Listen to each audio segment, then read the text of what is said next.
नमस्कार दोस्तों, मैं एडवोकेट अनुराग कुमार अग्निहोत्री।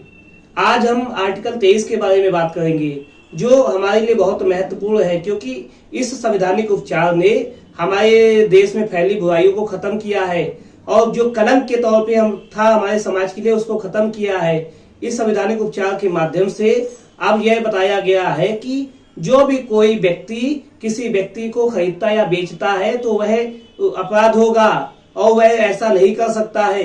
और दूसरा बताया गया है कि कोई भी व्यक्ति किसी व्यक्ति से बलात् श्रम यानी कि फोर्स लेबर नहीं ले सकता है और किसी से बेगार नहीं ले सकता है। इसको और स्पष्ट तरीके से समझने के लिए सबसे पहले बात करते हैं भारतीय संविधान के आर्टिकल 23 में बताए गए कि इंसानों को खरीदा और बेचा नहीं जा सकता है। दोस्तों, पहले क्या होता था, इंसानों को खरीद लिया जाता था। यदि वे पुरुष होते थे उनसे जबरन काम कराया जाता था, उन्हें प्रताड़ित किया जाता था, उन्हें विदेश भी भेज दिया जाता था इन्हीं कामों के लिए।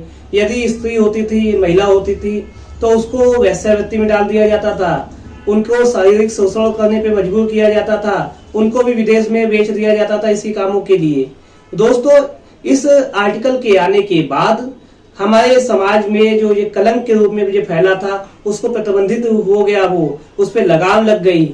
और दोस्तों, इसके बाद सरकारों को भी आदेश दे दिया गया कि इसके विरुद्ध में कानून बनाए, क्योंकि यह एक संवैधानिक उपचार के तौर पे सामने आया। दोस्तों, इसी कड़ी में संवैधानिक उपचार को पाने के बाद संसद के द्वारा एक कानून पास किया गया, जो कि स्त्री लड़की अनैतिक व्यापार संशोधन अधिनियम 1986 के रूप में था। इसमें जो व्यापार करती थी लड़कियां, वेश्यावृत्ति करती थी, उनपे रोक लगाई गई, उनको रोका गया। दोस्तों, इसके बाद बात करते हैं आर्टिकल 23 में बताए गए दूसरे प्रोविजन का, जो कि था कि बलात् श्रम यानी कि फोर्स लेबर और बेकारी के विषय में। दोस्तों, सबसे पहले बलात् श्रम के विषय में बात करते हैं।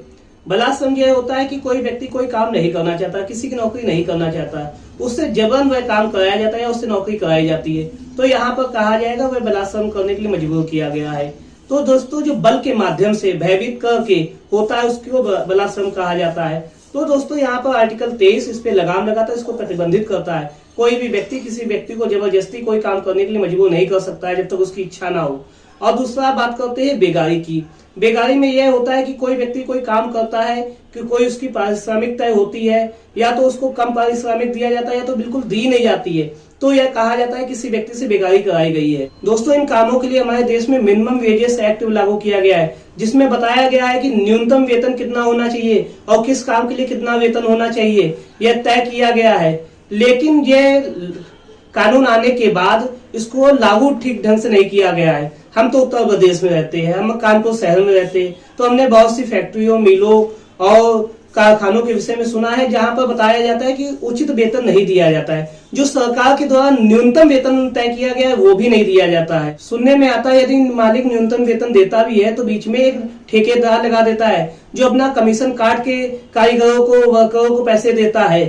तो दोस्तों, सही मायनों में अगर बना तो दिया गया है कानून, लेकिन पूरी तरह से लागू भी नहीं किया गया है। कहीं ऐसा नहीं कि सभी लोग ऐसा करते, बहुत सी फैक्ट्रियां, बहुत से मालिक अपना न्यूनतम वेतन तो देते ही है मजदूरों को, लेकिन बहुत सी जगह ऐसा होता है जहां पर न्यूनतम वेतन नहीं दिया जाता है। महिलाओं के साथ तो और ज्यादा बुरा हाल होता है। यदि उनको न्यूनतम वेतन उनका तय किया गया है, मान लिया 10,000 रुपए तय किया गया, तो 5,000 हो सकता है उनको दिया जाता है केवल।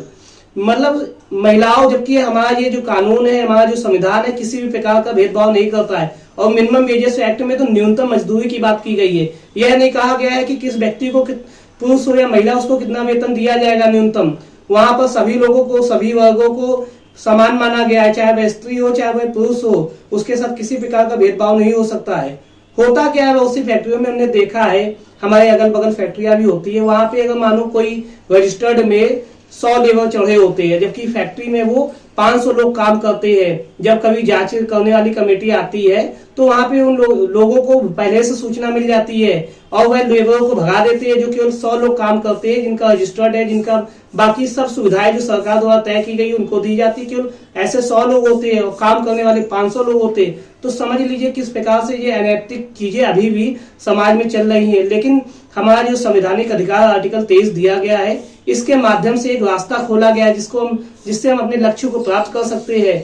और यदि संवैधानिक उपचार सही तरह से लागू कर दिया जाए तो देश सही मायनों में बहुत उन्नति करेगा, क्योंकि सरकारें जब न्यूनतम वेतन तय करती हैं तो वह बाकी सब कंडीशन को देख कर कि अगर किसी व्यक्ति को कम से कम इतना तो मिलना ही चाहिए, उस हिसाब से तय करती है, उसी हिसाब से महंगाई भी बढ़ाती है। लेकिन जब न्यूनतम वेतन नहीं दिया जाता है तो समाज में रहने वाले लोग जो इस प्रकार के कष्ट के भोगी होते हैं तो उनका जीवन और दुश्वार हो जाता है, उनके लिए शिक्षा चिकित्सा करना और मुश्किल हो जाता है। तो दोस्तों, जो संवैधानिक उपचार दिया तो गया है लेकिन उसको भी सही ढंग से लागू नहीं किया गया है। अगर ये लागू कर जाए तो सही मायनों में हमारा देश बहुत उन्नति करेगा और बहुत आगे बढ़ जाएगा।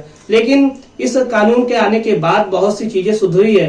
पहले जो होता था कि कोई कानून ही नहीं था, कोई कहीं भी जा ही नहीं सकता था, लेकिन इस कानून के बाद आप न्यायालय जा सकते हैं, संबंधित विभाग जा सकते हैं, सरकार गवर्नमेंट के पास अपने किसी न किसी माध्यम से जा सकते हैं। आर्टिकल 23 की वजह से आप कोई ना कोई उपचार प्राप्त कर सकते हैं। दोस्तों, इस प्रकार से आर्टिकल 23 के विषय में आज अच्छे तरीके से जाने। यदि आपको यह वीडियो अच्छा लगा है तो मेरे चैनल को सब्सक्राइब कीजिए, वीडियो को लाइक कीजिए और ये महत्वपूर्ण जानकारी और लोगों तक पहुंचाइए, जिससे समाज के बाकी लोग जिनको इस विषय में नहीं मालूम उनको भी जानकारी हो सके।